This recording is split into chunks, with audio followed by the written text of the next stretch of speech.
everyone. Welcome to today's book club meeting whereby we are discussing this very well written book by Brian C. and Tom G. Algorithms to Live By. As usual, I would give my verdict on whether this is a beach book or not. Those who are familiar with this term would remember that beach book is something whether you can take the book on a holiday with you and read it on a beach and relax. This particular book is not a beach book at all. Why I say so? It's a book which is written by academia people, meaning that it has not the subtleness of a lot of editors. It gives you very academic approach towards understanding how a computer algorithm works, what are the different memory selections, what are the different caching selections, how a computer makes a decision. So it's not one of those books which you can just lie down on next to the swimming pool and enjoy. It's something which you take to the library or your study decks and make notes of while you go through it. So while I speak today, I also go through a lot of my notes because it's a very interesting book. It is very useful for someone who wants to understand how a human brain works.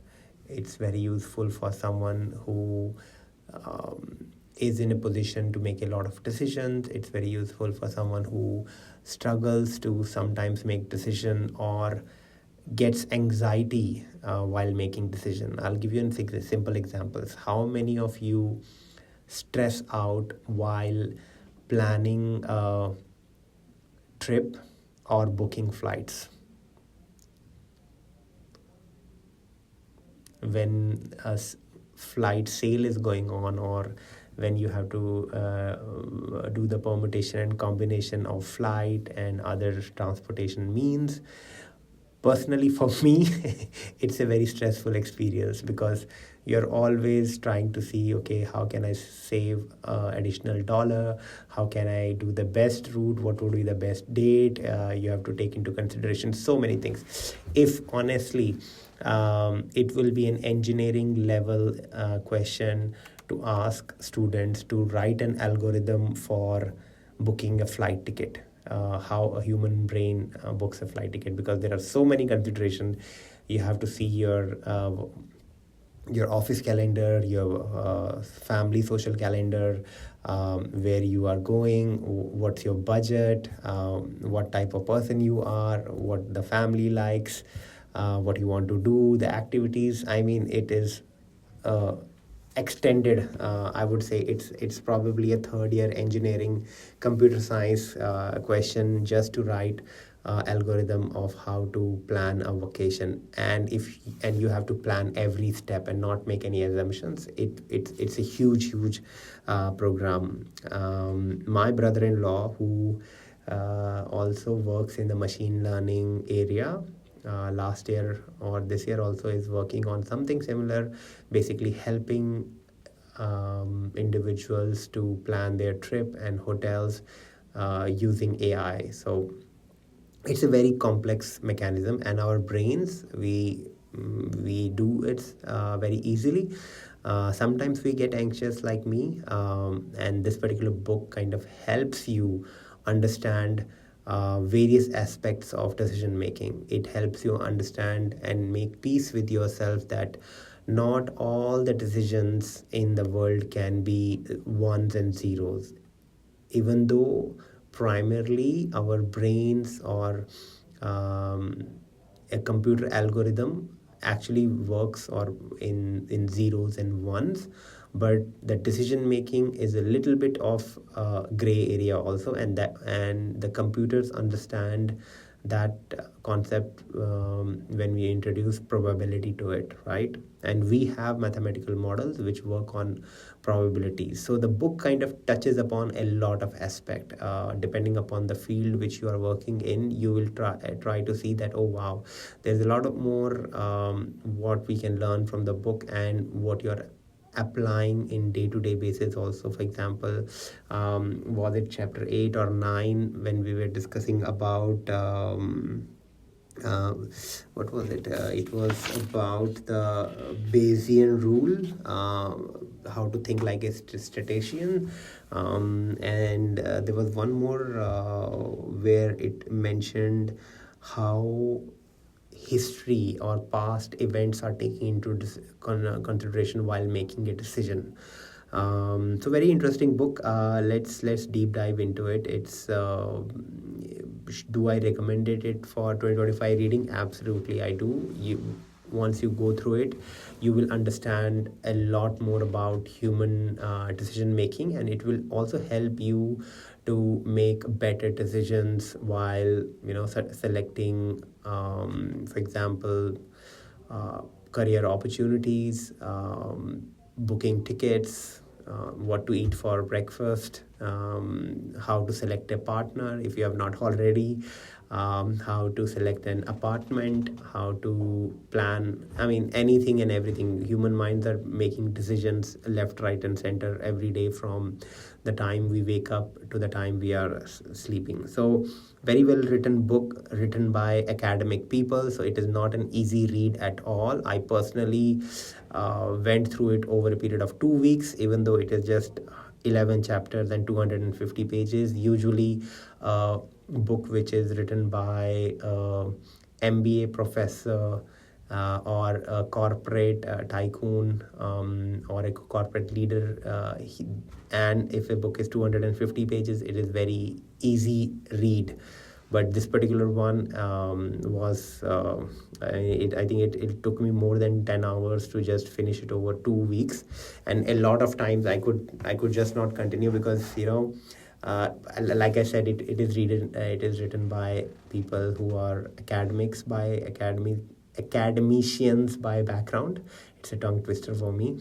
So it is not very well structured, but once you go through the entire chapter, you kind of get the essence of it. Okay, that's what they were trying to say. So the book starts with saying about this problem of an individual moving into San Francisco and deciding which place to rent. Now, this person has moved from, let's assume, Europe and recently landed into San Francisco, knows nothing about San Francisco, knows nothing about the rental market, knows nothing about the real estate market. So how many apartments should they see before finalizing the thing? And this particular problem in mathematics is also known as secretary problem. What they mean by that in 20th century, a lot of math journals used to have these problems that what should be the minimum set of secretaries you should interview or people you should interview before finalizing the best one, right? Now, the only constraint here is once you interview the next person, you cannot go back to the last person, right? So you have to reject the person and then go and interview the next person. So by this, what happens is that you can stumble upon the very best person in the first round itself, and then or you may not even interview the best person and already make your decisions. So similarly goes for if you want to buy a real estate property that you see a very good property, and then you say, oh, maybe there are better ones out there, and then you pass on it and keep looking out, and then you kind of look back and see, oh wow, that was a very good property, we should have invested in it. So how do you kind of make decisions? And similarly, the same thing goes for selecting the partners also, as the author Brian C and Tom G mentions in this book Algorithms to Live By, that while you are selecting a partner, whether you are in college or in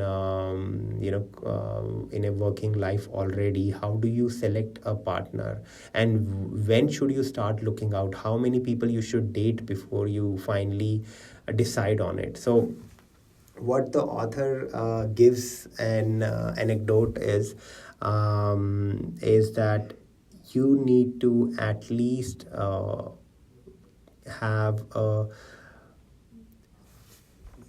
set which is if your universal set, say for example, considers 100 people, you need to at least interview 37 people before you make any decision. So you interview these 37 people, or you see these 37 rental properties, or real estate property if you want to buy it,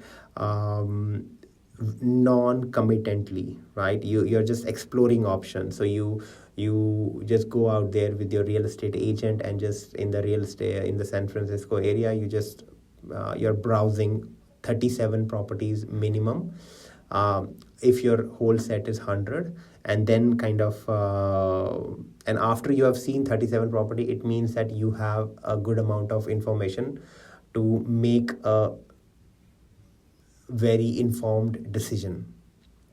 So after the 37, after the important part is, after interviewing the 37 candidates, it doesn't mean that you go for the 38th one, or you go for the 39th one, or which one to go for. What the author suggests is, and this is the essence of the book, is what they suggest is that you have to select whoever is you find better or best than the rest of those 37, which is your information pool. So, and author also gives an example that how to decide a partner. So this particular set, by the way, real estate in San Francisco, you don't necessarily have to see 100 apartments, right? Say for example, your set is only 10 apartments, so your agent comes and the agent charges you $2,000 and says, I will show you 10 apartments only, meaning that after 3.7 apartments, meaning that after you have seen approximately 4 apartments, any apartment which you see after that which beats those 4 apartments, you should go for it, just like that. This algorithm will help you make better outcomes in most cases, right?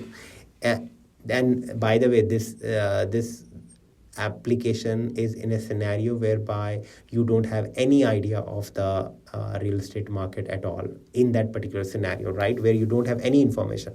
Now anybody would say, hey Paras, if I live in India, and should I still go for 4 properties before I invest in the 5th one? Definitely not, because you're already gathering the information in the cultural context, in your social context already. So your set is already much bigger than those 10 residential properties, because you already have a very contextual information. So that's why sometimes a lot of organizations and a lot of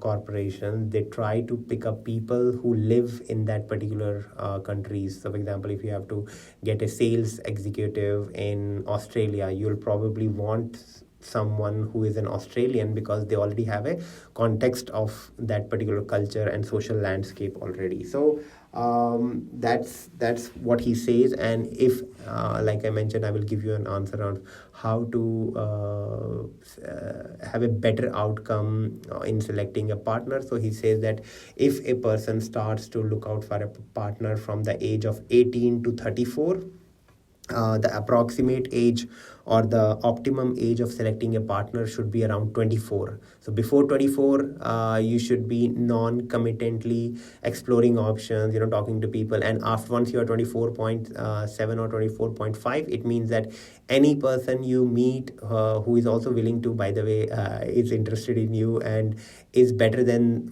whomsoever you have met between 18 to 24, you should select that as a partner, and not have a doubt in your mind that whether I have made a good option or a bad option. So statistically, by the way, how this model works, that doesn't mean that you have to do it. Sometimes you meet the person, and you just go for it. But statistically, if you are always in doubt, if you have a friend who is always in doubt, this is what you should be giving them then advice. 37% is a number which should be the browsing set before you commit on a real estate property or any decision which you want to make. So algorithms, as the author says, they go from anything which you want to do. For example, how to cook a bread, how a knitting pattern works. Everything has an algorithm. Means step by step how you kind of go. An algorithms have, as a word, has evolved from algebra, which all of us would know. And algebra as a word came from a book written by a Persian mathematician. His name was Al-Khwarizmi, if I'm pronouncing it correctly, and he wrote this book called as Al-Jabr wal Muqabla. In my social context, I kind of know that Muqabla means competition, so it is something about calculations and competing or solving, right?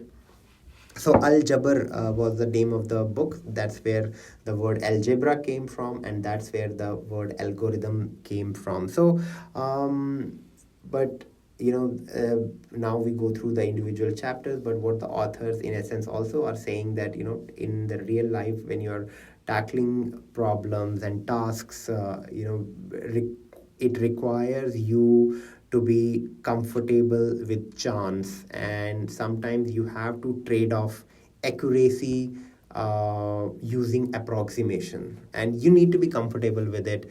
More often than not, we find ourselves in a situation saying that, oh, if I would have been in that situation again, I would do things differently, or if I would have known better, I would have done differently. If I would have if given a chance again, I would have selected something else. But what the author is trying to say is be kind to yourself.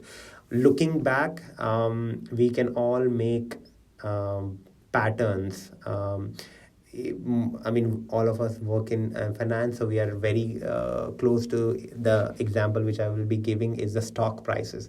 Now, you look at stock prices of the past or history, and you would literally curse yourself out of the chair saying, oh, why did I not invest in this particular company, or why did I not invested in this particular stock? Oh, it was a great idea, everything was rosy, the AI was coming up, Nvidia was the thing, and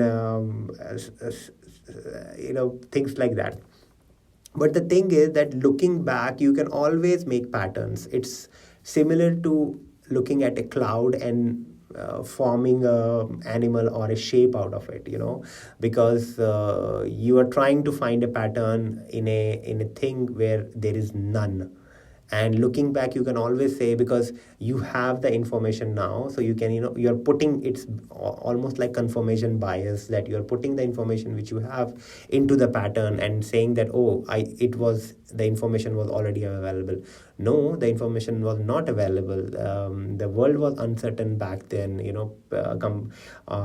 Countries were going on war with each other. There was a pandemic happening, so nobody was in their right mind would have thought that, something would have be exciting in that kind of scenario. So be always kind to yourself, and that's what the author is trying to say, that more often than not, you will find yourself in situations whereby you have to trade accuracy with approximation. And this is something which my wife always scolds me for, that I am very fast in decision making, and I don't look at a lot of things, but I think that is something I'm built around, that I would rather have or for example planning trips, right? It is an ideal example that I would rather just go and explore and not over stress myself and just enjoy.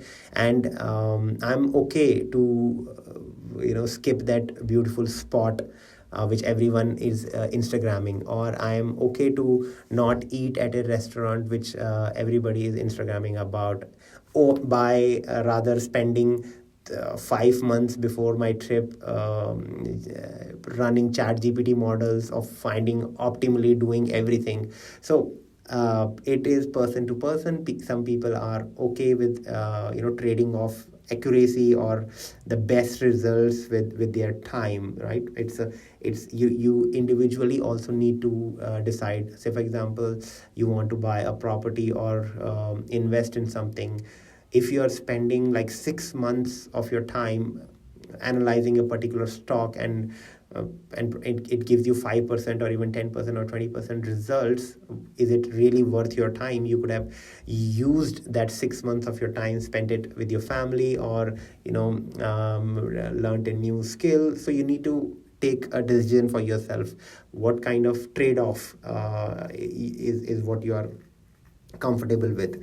So that was also the essence of chapter 1, which was optimal stopping. Is basically the sample set which you should be looking at before deciding on anything which you have no prior information about. So then he goes on to the chapter where they talk about this concept of explore versus exploit. What it means is that in the beginning, when a baby does not know about the world, so the baby is in the explore mode. And by the way, not recently, I think 3-4 years back, I have made my mind in terms of that the brain of a baby is fully grown the moment they are born, right? It is not that the baby's brain is any less than my brain right now. The only difference between me as an adult individual and a baby who is just born is that I have patterns, I have information, and I can send queries to these information and get results. Whereas the brain of a child is my personal opinion, is fully grown also. It's just that they don't have the information or the information pool to send queries to. If in future we come up with a chip which just goes into a mind, the moment the baby is born, you put the chip in the mind, it will give you an exact answers what adult would be. But once the AI developed that kind of solution to have chips in human minds, we human babies are still, when they are born, in the exploration stage.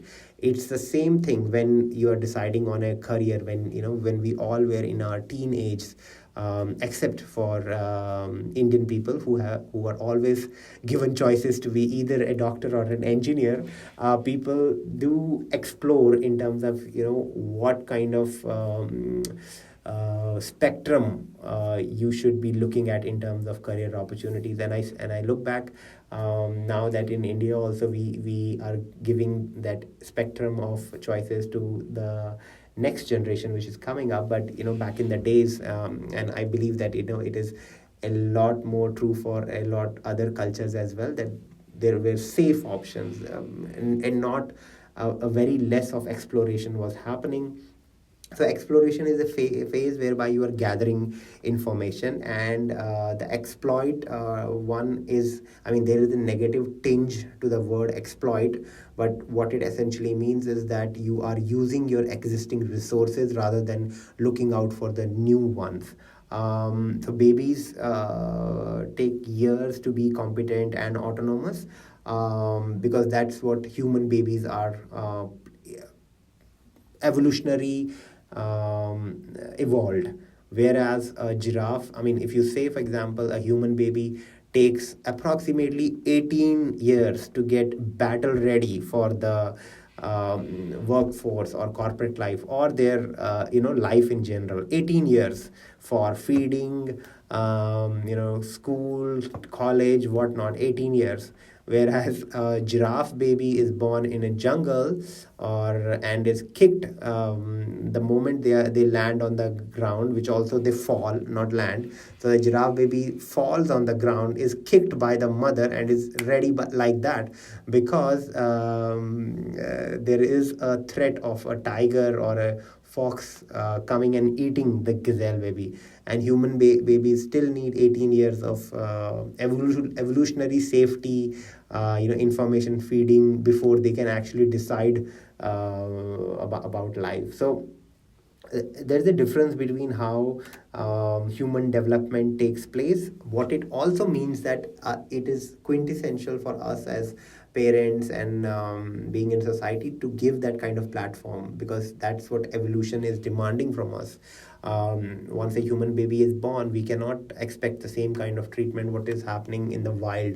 The baby needs to be nourished, the baby needs to be provided information with, to have that kind of framework actively to provide that platform and be more explorative in that. So you would see in your neighborhood or families that there are certain kids who keep on jumping from one thing to another very fast. So does it mean that uh, they are hyper energetic, or it could also mean that they are exploring? They don't know whether cricket is good for them or football is good for them, or playing piano is good for them, or something else is good for them. So they're exploring, and which is good, which should be done at least till they are 13 to 14 years of age. The kids should be given a platform where they are exploring various subjects, various musical instruments, various sports, so that they can choose for themselves what is working best. So when we talk about decision making, we more often than not we focus on the immediate payoff of a single decision, and that's not how actually life works. Every If indeed every decision you make would be the last, maybe you will be going into the exploit state, whereby you're just thinking about yourself. But life is not such. You, over a lifetime, you make a lot of decisions. So it does make or it is very rational to be in the explore state, whereby uh, to live with this idea that new could be better than the best you have explored so far. And in at this point in time, the authors also provide a age factor in it. What I mean by that is, they did a study of young people and old people, and they asked them what do they prefer, meeting new people or spending time with family. Now I will just to have this bilateral conversation, and also to get ideas from you. If you ask a young people whether you want to spend time with, and by young I mean 18 to 21, and by old I mean 75 to 80-year old. So if you ask a young person whether you want to make new connection or you want to spend time with the family, what would a young choose and what would an old choose?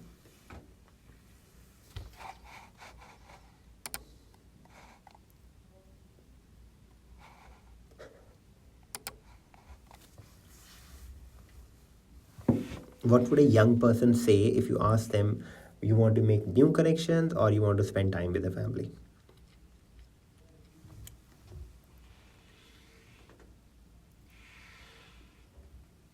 Absolutely. Absolutely. Thank you for participating and being brave. So, that is what the study also found, that young people are more inclined to making new connections, whereas the old people, they want to spend time with the family. Now, if you give it a little bit twist, In the same scenario, we are not changing the age of these people. The people remain the same, and we give an information to these young people and say that they are leaving the country they are living right now tomorrow, and the old people are said that you are given a medicine which will increase your lifespan by at least 30 years. So what would the young person choose now, and what would the old person choose?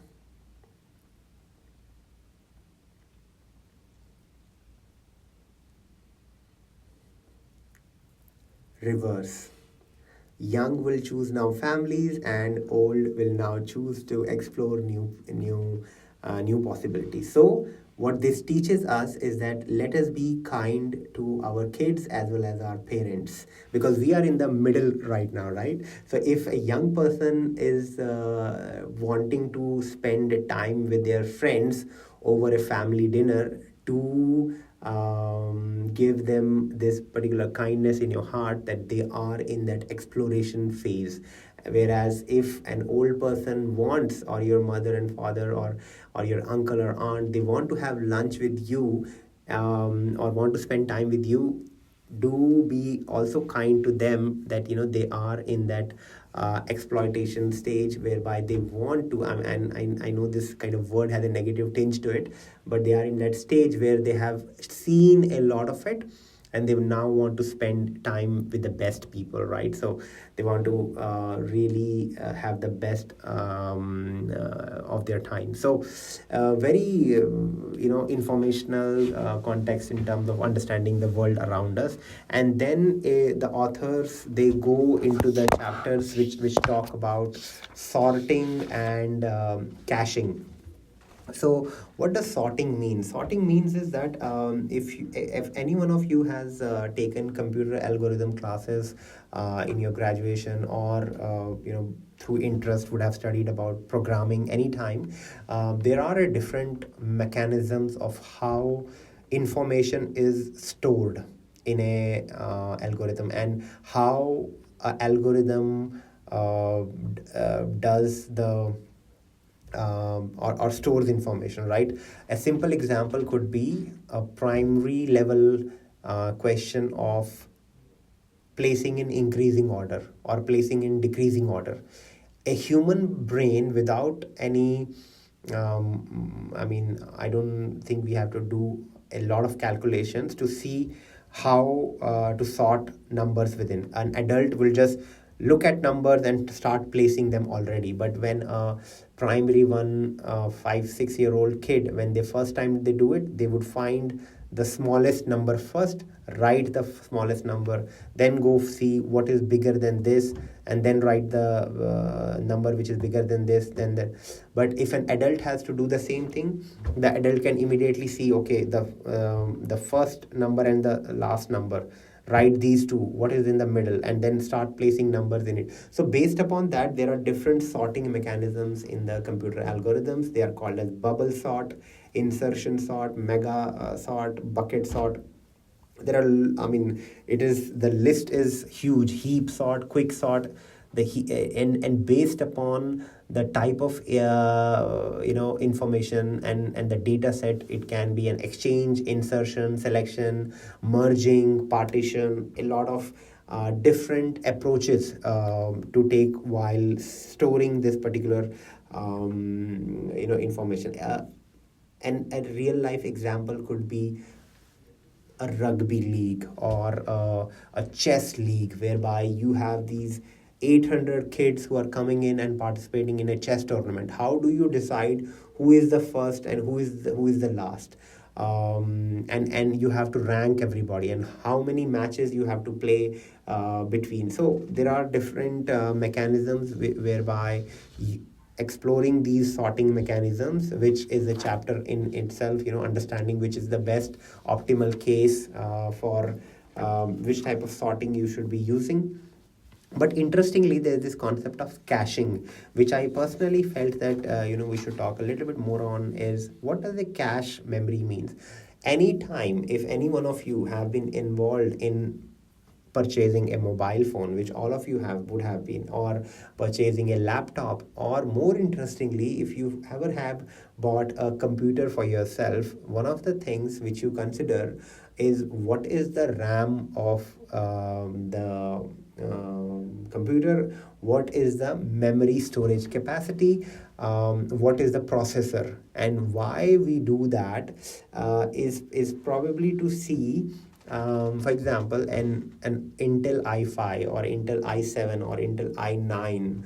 What is the difference between these three Intel machines, and why i7 is more expensive than i5, or why i9 is more expensive than i5, or why an i7 is less expensive than a i5 which runs 12 threads, and how an i7 which has 4 threads is less expensive than an i5. So all of this matters is that of this thing called as how many tasks you can run at one point in time. And more importantly, what cache means is that how quickly you can access information and put it in a place whereby you are working on it, right? So that I feel that it is something, if you ever get your hand on this particular book, these particular chapters, you should quickly study, which is chapter number 4, which is on caching. Is basically there is this quote by Sherlock Holmes which kind of puts it into a very nice layout. It says that depending upon there comes a time where for every addition of knowledge you forget something and then which you have known before. So it is of highest importance not to have useless facts elbowing out the useful ones. So any information you are taking means that somewhere in your memory, the information which you have not linked to will be going away, right? It's a very important memory concept, and if you are interested in memory and would have read about it in different contexts, or would have watched any TED talk on it, how human memory works is that human memory, if say for example, if you have been asked to remember number 1 to 10, okay, so you say 1 2 3 4 5 6 7 8 9 10, and then after 2 days when you have to remember the numbers, you don't remember 1, you remember 10, because 10 was the last number which was in your memory, right? That's why when we meet our college friends after like 2 decades or 2.5 decades, or for a very long time, we don't talk to them how we talk to our colleagues or probably family at that point in time. Our language changes completely because our reference point is not of today. Our reference point was of the last time we connected. That's why all of us in some way or other are always planning those beach trips with our school friends or college friends, because we want to live that teenage years or the ages of no care, everything living on parents' money, which was the best time ever. That we all want to go back to that kind of feeling, and because that's how memories work, right? You can also call it as nostalgia in a more, if you have to give a spin to it. So that's how memory works, right? And human memory, this particular concept, by the way, in the book has been defined last recently used. So that's why many of us who have done the CFA examination tend to forget it after 4 months what we had read, or after 2-3 years it is even hard to remember the name of the books, forget about what was inside in terms of the chapters, because if you are not going back to these things again and again, or not revising them after a particular period of time, you tend to forget it. And that's how human memory is, that there is a concept of memory, and then there is a concept of cache, which is ROM and RAM. RAM is where The higher the RAM, it means higher number of processes you can run, and bigger number of tasks you can run at one particular point in time. So if, for me, one of the learnings I was taking away from this is that if you're feeding your brain with useless news, useless TikToks, or useless reels, do not consider it for a moment that it's for entertainment. It is feeding your brain, and it is using the useful memory, whereby you remember facts and figures, you remember things you are passionate about, you remember things which makes you happy, or other things. So nothing in this world is free, so you're trading off all of that memory of yours for simple entertainment. Yeah. And by the way, the TikToks and these reels is in 5 years, 10 years down the line, there would be studies and studies of it, how detrimental they are to human brain. Because if you're watching like 1 hour or 1.5 hour of reels, and if somebody asks you, or TikTok you watch for 1.5 hours, and somebody asks you, by the way, we classify it as, and sometimes I'm guilty of that, we classify it as me time, right? And somebody asks you at the end of it, what do you remember? You would remember nothing, because it is not using the memory of your brain. What it is using is the cache memory. It is completely blocking everything, because these are like 30 seconds video. They just tickle your cache memory, not the ROM memory, which is your storage space. So it does not touch the storage space. It goes directly in your cache memory. You feel that, oh, you are engaged in something, your senses are engaged in something, but it doesn't go into the long-term memory, and it makes there is a dopamine kick. You feel happy, but by the end of it, it's basically nothing, and it makes more difficult to enjoy other activities. It's almost like an addiction. 5 years down the line, or 10 years down the line, or people would already be writing about the kind of addiction or pandemic which is already in our lives, in our homes, in our organizations, everywhere, whereby these short videos are just eating out human attention, right? So that was this caching thing, which I felt that it is important for us to discuss and address. Then it moves on to scheduling. Let me just quickly have a sip. It moves on to a chapter called as scheduling, which is basically how do we line up tasks. And I think it was this chapter or somewhere else, but it was this chapter whereby it's a very fantastic line which was in this chapter, and I remember it now. I didn't write it in my notes, but I now remember it. It said that use your brain for creative tasks and problem solving rather than remembering things.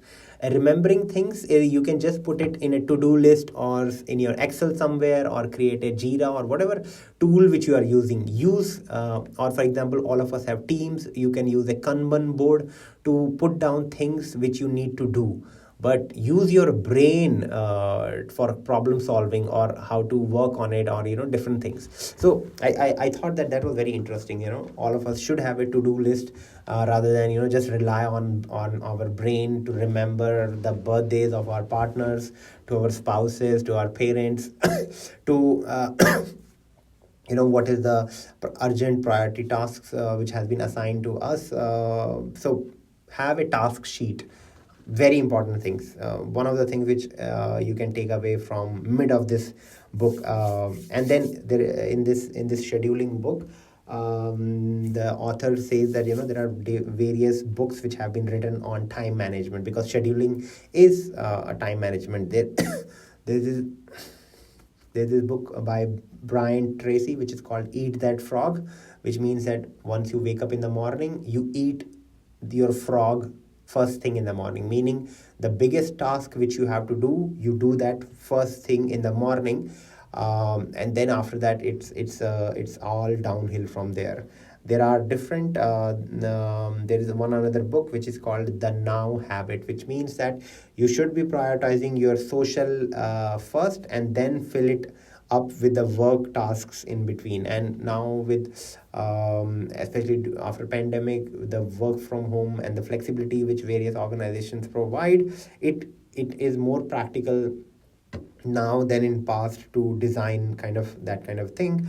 And there's this philosophy excuse me, which goes by the thing called as getting things done, which means that you do immediately any tasks which take 2 minutes or less. Now, easiest way to imagine this scheduling problem is that imagine yourself as a supermarket attendant at the billing counter. Now, a person comes with a shopping cart and has like 30 items on it, and just behind it is a person with just one apple in hand, right? And then behind it is a person who has like 50 items, and then behind that person is one person, or a woman with a baby and having a milk powder or something in hand. Now these are complex tasks in that scenario. So in our lives, which are even more complex, even more dynamic, we have n number of tasks. We have tasks, which have been provided, or high priority items which are given to us to work upon, which have a deadlines of, say for example, tomorrow. There are tasks which are high priority with a deadline of next week. There are tasks which are low priority and have a deadline, say for example, end of year. You have your social tasks. You have to plan dates or lunches with your partner. You have to take your kid to the fishing trip. You have to plan that vacation which the whole family is looking for. You have to do a volunteering program. So it's a very complex decision making skills. So which things should I do today, right? There are different approaches to it. One says that whichever is the earliest due date, do that first. But is that the most optimal time? If I ask the person with a single apple to come in front of the person who has 30 items tray, the person with the 30 items, even though if it is not highly urgent, may not agree to it, because why not? I mean, he was first in the line, right?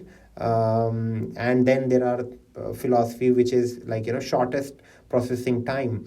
But if you are prioritizing a task which is shortest time over a task which is highly urgent, right? For example, paying the bills, which takes like 2 or 3 minutes, but you have to pay like 10 of them, over a task or a presentation which you have to give in the next 2 hours. And before that, if you are paying your bills and saying that, oh, it just takes 2 minutes of the time, I think it kind of puts it together that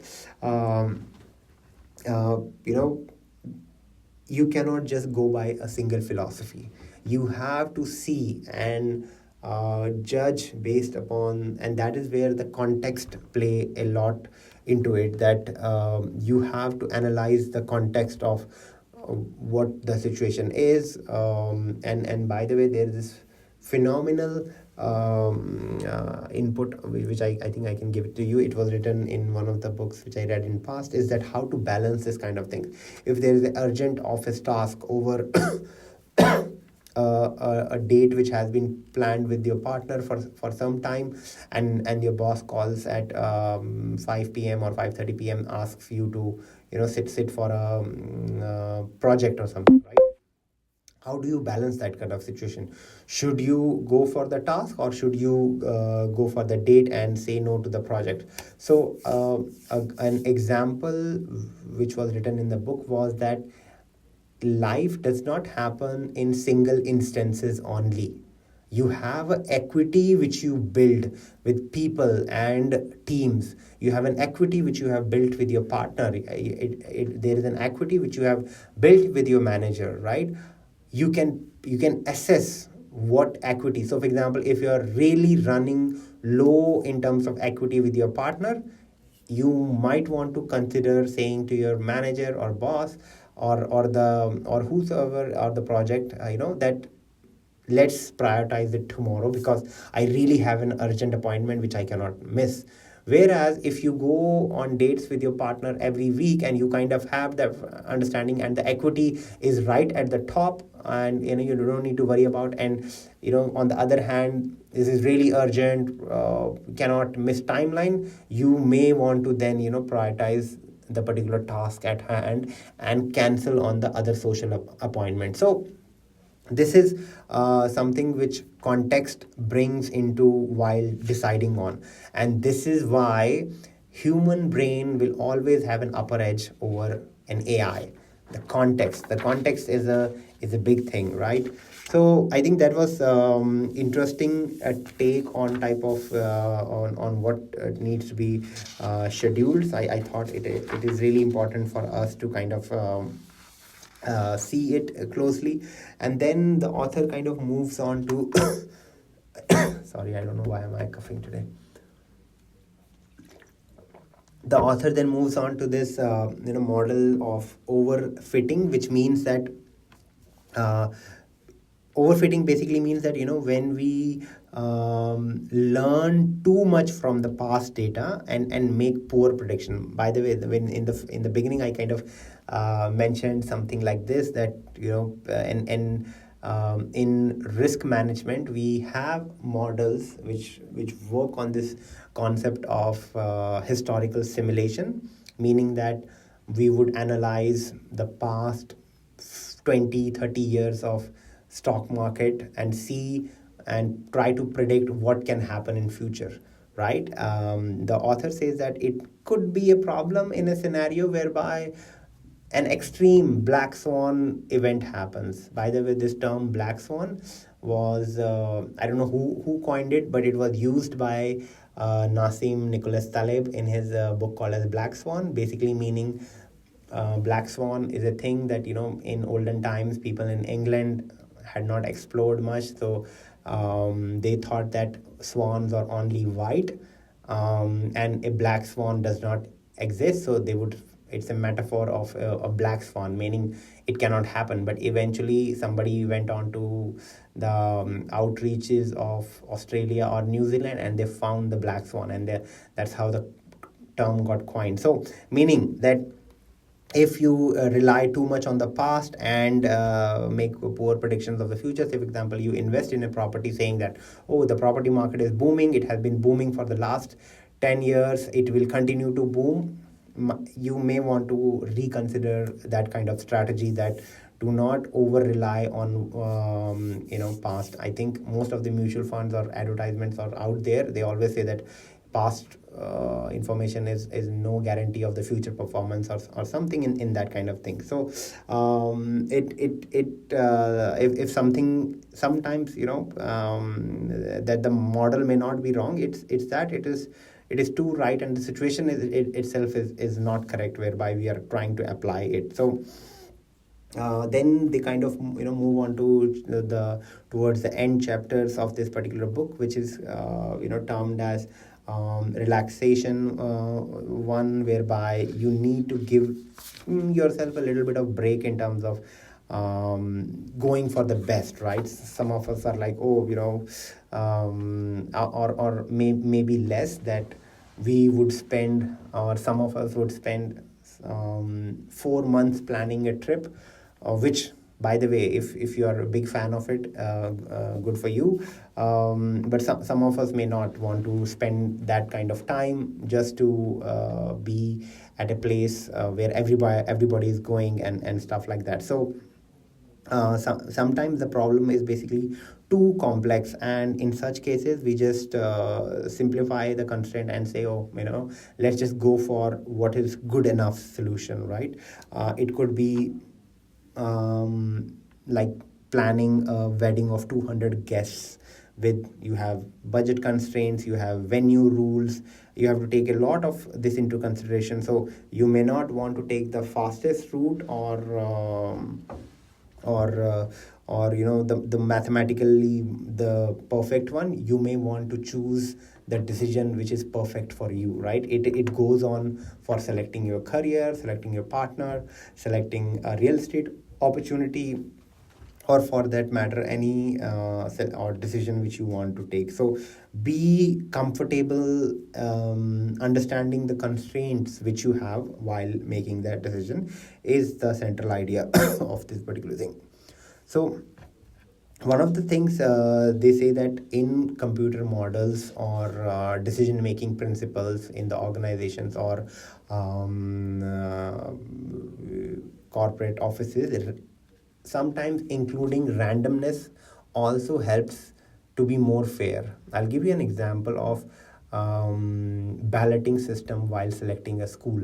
What it means is that if you are in a neighborhood whereby there are a lot of young kids and all of them apply for a public school, how do you choose? How does an organization choose which kid should be allotted a primary school, and all of them have nothing in terms of the past comparison. Nobody is appearing for an for a for a